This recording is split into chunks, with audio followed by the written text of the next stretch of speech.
जहाँ बात हो ही रही है विश्व गुरु की, तो आज आते हैं अपने सबसे अंडररेटेड बूमर राम माधव पे, जो कि वेस्ट में आरएसएस का एम्बेसडर है, सबसे बड़ा, यूएस में टू बी प्रिसाइज। और ये बार बार ये कुछ ना कुछ ऐसा बोलते रहता है जिससे इसकी हंसी उड़ती रहती है, which also fuels anti-India racism in some way or the other. The most prominent one being him going to the Conservative Political Action Conference or the CPAC. ये तो थैंकफुली इसको घंटा कोई सीरियसली लेता नहीं है, नहीं तो अगर वहाँ के असली कंजर्वेटिव्स को इसके साहब की कुछ विशेष योजनाओं के बारे में पता चल गया रहता, तो क्या पता ये लोग अपनी बंदूक निकाल लेते और इसके मुंह में घुसा के पीछे से निकालते।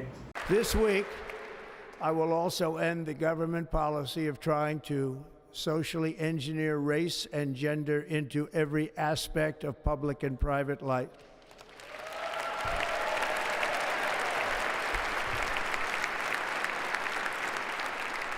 We will forge a society that is colorblind and merit-based.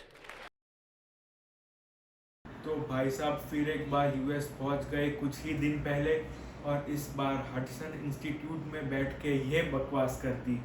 We lagged behind. We agreed to stop buying oil from Iran. We agreed to stop buying oil from Russia, facing so much criticism from our Indian opposition. We agreed for 50% tariffs. Agreed means we did not say anything. We maintained our patience. 50% tariffs we agreed. Today, in the new trade deal also, we agreed for 18% tariffs, higher than what it used to be. I mean, average tariff. So where is India lagging behind in that?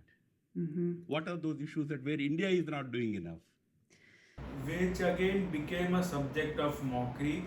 हालांकि ये सब कुछ गलत भी नहीं था factually, although the problem is कि जब ये सब कर रहे थे तो व्हाट्सएप और गोदी मीडिया में नॉन अलाइनमेंट और इंडिपेंडेंट फॉरेन पॉलिसी चल रही थी, और उसी चक्कर में एक वॉर क्रिमिनल से गले मिल लिए, तो इसका भी कुछ खासा फ़ायदा हुआ नहीं कुल मिला के।